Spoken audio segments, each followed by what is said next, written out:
안녕하세요. 영동과 날씨의 한희경입니다. 월요일 오늘은 잔뜩 흐린 날씨를 보였습니다. 밤사이 일부 지방에는 비가 내리겠는데요. 특히 호남 지방은 천둥 번개와 함께 시간당 10에서 20mm의 강한 비가 내리겠습니다. 이 지역은 내일 오후까지 5에서 40mm 정도의 비가 예상됩니다. 또 동해안 지방은 지형적인 영향으로 내일 아침까지 빗방울이 떨어지겠는데요. 양이 많진 않겠지만 계속해서 강한 바람이 불어오면서 내일까지는 평년보다 선선한 날씨가 이어지겠습니다. 그 밖에 대부분 지방은 가끔 구름이 많이 끼는 가운데 내일까지는 평년과 비슷하거나 조금 낮은 기온대를 보이겠습니다. 또 충청 이남 지방은 대기 불안정으로 한때 빗방울이 조금 떨어지는 곳이 있겠고요. 이번 주는 후반으로 갈수록 날씨가 다시 더워지겠습니다. 구름 모습 보시겠습니다. 오늘 아침까지 영향을 주던 비구름은 대부분 동해상으로 빠져나간 상태입니다. 지금은 전반적으로 낮은 구름이 자리하고 있는데요. 특히 이 가운데 발달한 비구름이 주로 밤사이 호남 지방을 지나가면서 강하게 비를 뿌리는 곳이 있겠습니다. 내일 우리나라는 고기압의 가장자리에 들겠습니다. 따라서 전반적으로 가끔 구름이 끼는 비교적 맑은 날씨를 보이겠고요. 동해안 지방의 비는 내일 아침까지 이어지겠고 그 밖에 충청 이남 지방에도 새벽이나 오후 한때 빗방울이 조금 떨어지는 곳이 있겠습니다. 내일 아침 기온은 서울이 15도 등 전국이 14도에서 17도의 분포로 오늘과 비슷하거나 조금 높겠습니다. 한낮의 기온은 오늘보다는 조금 높겠는데요. 서울과 청주, 대전, 대구가 26도, 강릉은 20도에 머물면서 동해안 지방은 서늘한 날씨가 이어지겠습니다. 자세한 해상 날씨 보시겠습니다. 내일까지는 동해 먼바다를 중심으로 물결이 높게 일겠습니다.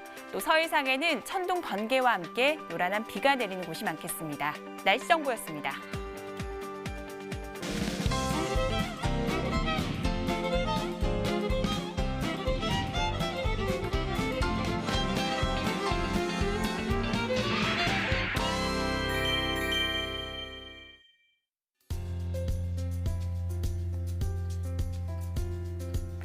날씨를 알면 농사가 보인다. 영동과 날씨 오늘은 K웨더의 반기성 센터장과 함께 한 주간의 날씨를 전망해 보도록 하겠습니다. 안녕하세요. 안녕하세요. 월요일의 남자 반기성입니다.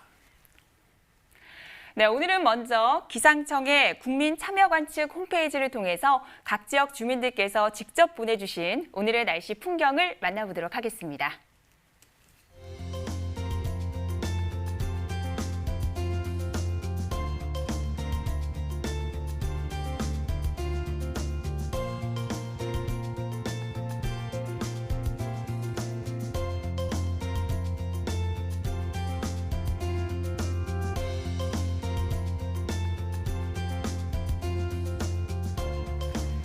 네, 오늘은 전반적으로 구름이 많이 끼는 날씨였습니다. 지난주는 비가 자주 내렸다 그쳤다를 반복하면서 기온 변화도 상당히 컸던 것으로 기억을 하는데요. 실제로 평균 기온은 어땠습니까? 지난주 평균 기온은 평년보다는 좀 높았어요. 각 지역별 그 평균 기온을 좀 자세히 알아보도록 하시죠. 6월 2일부터 토요일인 6월 8일까지죠. 서울, 경기도, 강원도를 포함한 중북부 지방의 평균 기온은 21.6도로 평년보다 1도 높았지만 작년보다는 1.7도 낮았습니다. 충청남도와 충청북도를 포함한 중부지방의 지난주 평균 기온은 21.7도로 평년보다는 1도 높았지만 기온이 매우 높았던 작년보다는 1도가 낮았습니다. 마지막이죠. 경상도, 전라도, 제주도를 포함한 남부지방의 지난주 평균 기온은 21.9도로 평년보다는 1.2도 높았지만 작년보다는 1.3도 낮았습니다. 지난주에 평균 기온을 간단하게 정리해 보면은 평년 기온보다 한 1도 정도 높았어요. 그런데 실제 작년 같은 경우가 6월에 굉장히 더위가 빨리 왔거든요. 네. 그러다 보니까 작년에 비해서는 한 1도 정도 낮은 기온 분포를 보였죠. 네, 유난히 더위가 심했던 작년보다는 기온이 살짝 낮았지만 그래도 평년보다는 조금 더운 한 주였습니다. 또 앞서 말씀드린 것처럼 지난주에는 비 소식이 자주 있었는데요. 실제로 강수량은 어땠는지 분석해 주세요. 지금까지 이제 6개월 동안 평균 그 누적 강수량을 보면 평년보다 좀 적어요. 네. 근데 지난주에 이제 비가 내리면서 그래도 다소 조금이라도 이제 건조함을 좀 해소시켜줬는데 일단 그 지역별로 비가 내린 걸 보면은 지난주엔 6일과 7일에 걸쳐서 강한 기압골이 통과하면서 전국적으로 많은 비를 내렸죠. 중북부와 중부가 44mm 내외, 남부가 37mm를 기록을 하면서 중북부와 중부는 평년에 비해 2.5배, 남부는 1.5배 정도 많은 비가 내렸습니다. 근데 실제로 이제 작년 같은 경우는 굉장히 기온이 높으면서 가물었거든요. 그러다 보니까 작년에 비해서는 올해가 한 30에서 45mm 정도 비가 더 내린 그런 형편이죠. 네, 그렇군요. 지난주에는 지역에 따라서 호우특보가 내려진 곳도 있었습니다. 상당히 많은 비가 내리기도 했었는데요. 이번 비의 특징이 있다면 짚어주시죠. 네, 그렇죠. 지난주에는 아주 두 번의 독특한 호우사리가 나타났었는데 6일과 7일이죠. 네. 6일 같은 경우는 이 기압골이 제주와 남해상으로 지나가면서 6일에 그 제주 산지와 남부지방으로 한 150mm 이상의 많은 비를 내렸습니다. 이때 그 일기도를 보면은 저기압이 남해상으로 지나가고 있고요.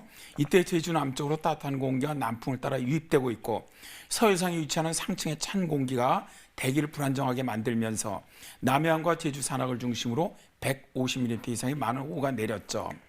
그런데 이제 그 바로 다음 날이죠. 7일에는 이 저기압이 동쪽으로 빠져나가면서 동해안 쪽으로 아주 호우를 내렸어요. 그러면서 보시는 바와 같이 동풍이 유입되면서 레이더상에서 아주 강한 비구름이 동해안 쪽으로 유입되고 있고요.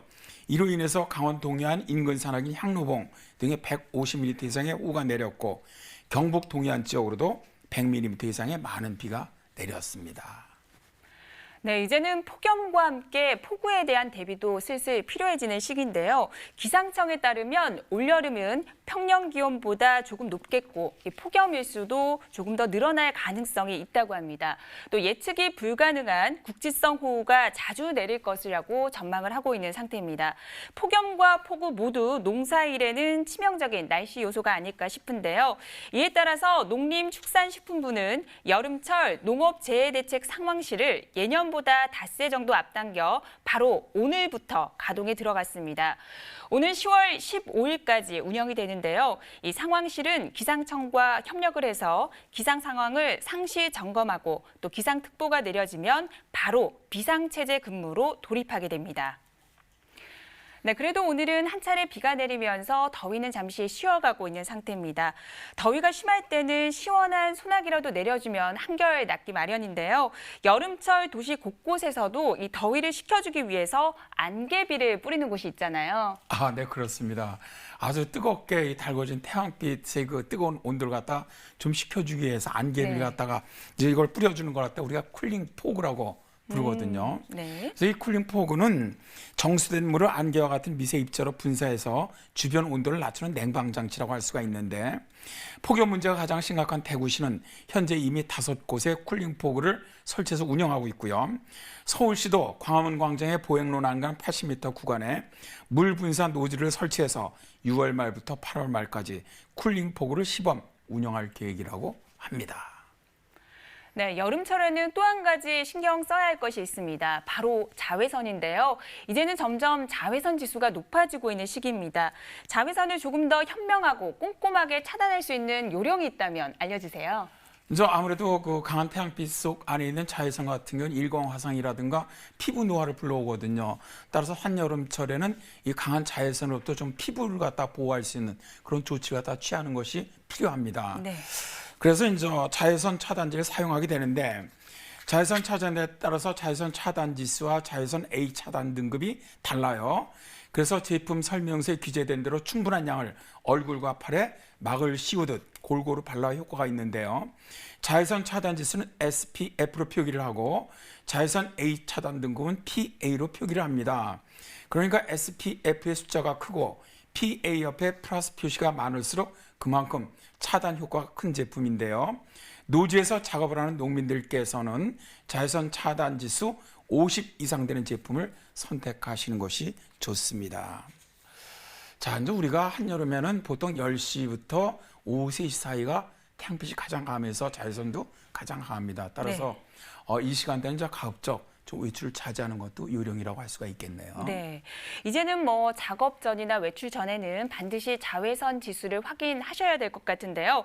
기상청에서는 매일 오전 6시와 오후 6시에 내일과 모레의 자외선 지수를 예측하고 있습니다. 그럼 내일 전국 자외선 지수를 한번 확인해 보도록 하겠습니다. 6월 11일 화요일 내일의 전국 자외선 지수인데요. 보시는 것처럼 지금 대부분 지방에서 높음에서 매우 높음 단계를 보이고 있습니다. 이 높음 단계는 햇볕에 노출이 1시간에서 2시간 정도만 돼도 화상을 입을 수 있는 단계인데요. 내일을 보니까 울진을 비롯한 경상북도와 충청도 또 호남을 중심으로는 아주 높은 단계까지 오를 것으로 전망이 됩니다. 해당 주민들께서는 각별히 자외선 차단에도 신경을 쓰셔야겠습니다. 네, 그럼 이번에는 내일 자외선 지수가 아주 높은 단계까지 오를 것으로 전망이 되는 충청남도와 경상북도의 지역별 날씨와 함께 주간 날씨까지 확인해 보도록 하겠습니다.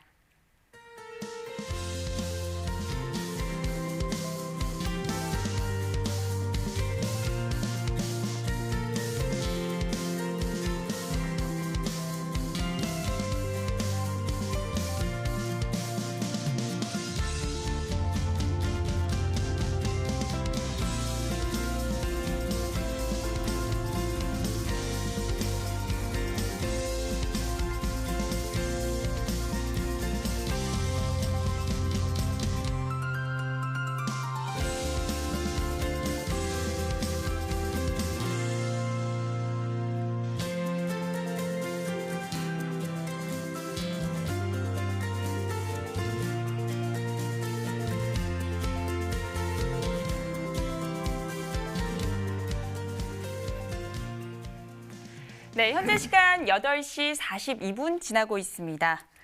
바로 어제였죠. 미세먼지 문제 해결을 위한 국가기후환경회의에서 개최한 제1차 국민 대토론회가 있었습니다. 이 센터장님이 전문위원으로 지금 참여하고 있으신 만큼 이 회의도 직접 참여하셨잖아요. 네, 그렇습니다. 어제 이제 국민 미세먼지 해법을 말하다 이게 이제 그 KBS 방송에서 오후 3시부터 5시까지 생방송으로 네네. 중계를 했죠. 실제로 이제 뭐 저희 같은 전문위원들도 참여를 했지만 국민 참여단 또 시민 제안단 많은 국민들께서 나오셔서 이제 실제로 생활 속에서 이제 겪은 여러 가지 미세먼지 얘기들 혹은 미세먼지 문제를 해결하기 위한 여러 가지 다양한 제안들을 하셨거든요. 말씀하신 것처럼 저도 이제 국가기후환경의 전문위원이기 때문에 직접 참여해서 이제 그걸 들었는데 참 배운 것도 많고 저는 느낀 것도 굉장히 많았습니다. 네. 그래서 어쨌든 좀 시간은 걸리더라도 이 미세먼지 문제가 잘 해결될 것이라는 그런 좀 희망도 생겼고요. 다만 저 중요한 것은 국민 여러분들께서 적극적으로 좀 참여하시고 협력하시는 것이 필요하지 않느냐 그런 생각도 해봤습니다. 네, 계속해서 미세먼지에 대한 관심을 가지고 국민 모두가 적극적으로 참여해야 되겠습니다. 그럼 이번 주에 대기질은 어떨지 전망 부탁드릴게요. 이번 주 대기질 예보를 표를 보시면서 제가 좀 설명을 드리겠습니다. 이번 주 같은 경우는 대기가 불안정하고 국외에서 유입되는 미세먼지 양이 적어요. 거기다 동풍이 자주 불면서 축적되는 미세먼지가 많지 않을 것으로 보이기 때문에 일주일 동안 미세먼지는 보통 이상으로 좋을 것으로 예상이 됩니다. 네, 그나마 공기질이 좋다고 하니까 기분이 한결 좋아지는 것 같은데요. 계속해서 한 주간의 날씨는 어떨지도 궁금합니다. 한 주간의 날씨 전망 부탁드릴게요. 네, 이번 주 지역별 날씨도 한번 살펴보도록 하겠습니다. 먼저 서울과 경기도, 강원도를 포함한 중부지방은 이동성 고기압 영향을 받으면서 대체로 맑은 날씨가 이어지겠는데요. 내일 화요일 동해안 쪽으로는 흐리다가 비가 좀 약하게 내리겠고요. 토요일에는 대기 불안정으로 소나기 한 차례 예상이 됩니다. 충청남도와 충청북도를 포함한 중부지방도 주중에는 이동성 고기압 영향을 받으면서 대체로 맑은 날씨가 이어지겠고요. 다만 토요일에는 대기 불안정으로 소나기 한 차례 예상이 됩니다. 경상도, 전라도, 제주도를 포함한 이번 주 날씨는 이동성 고기압 영향으로 맑은 날씨가 많은데요.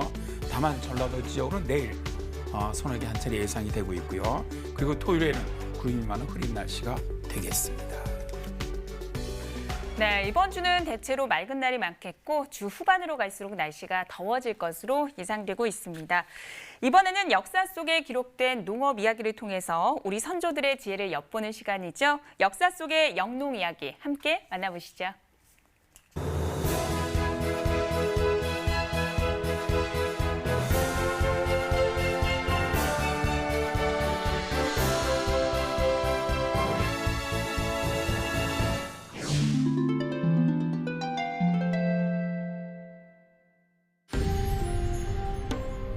농경사회 조선에서 없어서는 안 될 중요한 역할을 차지했던 소. 당시 소의 숫자는 곧 국력이었기에 나라에선 소 개체수를 체계적으로 관리했다. 소는 그만큼 최고의 일꾼이자 큰 재산이면서 동시에 중요한 식량 자원이기도 했는데 제사를 많이 지냈던 유교사회 조선에선 자연스럽게 고기 음식이 발달하기도 했다.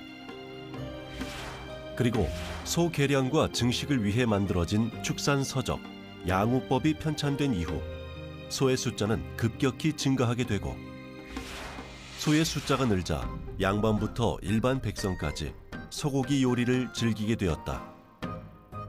하지만 그만큼 소를 도살하는 일이 점점 늘어났고 결국 왕은 무차별적인 도살을 막기 위해 명령을 내린다. 사사로이 소와 말을 도살하는 것은 마땅히 금지하는 법이 있어야 할 것이니 한성부로 하여금 이를 관장하게 할 것이다. 소를 도살하는 것을 금지했던 법, 우금령. 하지만 양반들은 비싼 값을 내면서까지 소고기를 구하려 애를 썼고 일반 백성들은 소고기를 팔아 큰 이익을 얻기 위해 소를 몰래 훔쳐 도살하기에 이른다. 이런 사태를 보며 깊은 시름에 빠진 왕. 혹여나 예상치 못한 재해가 닥쳤을 때 농사를 도울 소가 없을까 두려웠던 것이다. 이에 심각함을 느낀 왕은 더욱 강한 형벌을 공포하기에 이르는데 소와 말을 도살한 사람은 곤장 100대와 징역 3년에 처하고 그 죄수의 얼굴 또는 팔뚝에 죄명을 문신한다. 이외에도 재산을 관청에서 몰수하거나 관료인 경우 파직을 시키고 외딴 섬으로 추방을 하는 등 소를 도살하는 것을 엄하게 다스렸던 조선. 조선왕조실록에는 우금령에 대해 20차례 이상 언급되어 있으며 전염병인 우역이 발생했을 때는 국가에서 병든 소를 치료하고 마리수를 유지하기 위해 더 강한 우금령을 추진하기도 했다. 이처럼 법으로 도살을 막아 지킬 만큼 소중한 가축이었던 소. 현재까지도 국가의 허락 없는 도살은 축산물 가공 처리법에 의해 철저하게 금지되고 있다.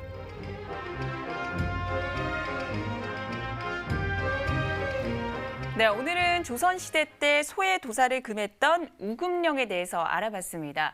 그런데 나라의 큰 재산으로서의 소를 지키기 위함이 아니라 날씨 때문에 소의 도살을 막았다는 얘기가 있던데요. 어떤 이야기인지 소개해 주세요. 그렇습니다. 조선시대에는 이 농사를 지은 다음에 소를 잡아먹으면 소가 이 원안에 사무쳐서 자연의 질서를 깨뜨리고 가뭄이 든다. 날씨를 변화시킨다는 생각을 했어요. 근데 사실 이 태종대왕 때 굉장히 가뭄이 많이 들어요. 그러다 보니까 그 당시에 그 승정원이죠. 임금의 비서였던 그 승정원에서 태종에 가서 아뢰입니다. 자, 이게 이렇게 가뭄이 드는 것이 백성들이 소를 갖다 잡아먹었기 때문에 가뭄이 드는 것이다. 이렇게 보고를 했거든요. 그래서 태종대왕께서는 그 후에 일단 소가 좀 노염을 풀고 네. 하늘에서 좀 가뭄을 갖다 해소시키는 비를 내려달라고 하기 위해서 고기도 안 먹고 왕이 그 다음에 이제 뭐 술도 끊고요. 네. 그다음에 제사 지냈다는 이런 기록도 나와 있습니다. 그렇군요. 뭐 이렇게 해서까지라도 가뭄을 해결하고 싶었던 임금의 마음이 느껴지는 그런 이야기가 아닐까 싶습니다. 영농과 날씨 오늘 한 주간의 날씨 전망과 함께 다양한 역사 속의 이야기를 듣다 보니 마칠 시간입니다. 오늘 도움 말씀 주신 방기성 센터장님 감사드립니다. 네, 고맙습니다. 네, 밤사이 호남 지방을 중심으로 천둥, 번개를 동반한 다소 요란한 비가 내리는 곳이 있겠습니다. 또 동해안 지방도 지형적인 영향으로 내일 아침까지는 빗방울이 떨어질 것으로 보이니까요. 이 점 참고하셔야겠습니다. 저희는 내일 저녁 8시 30분에 다시 찾아뵙겠습니다. 고맙습니다.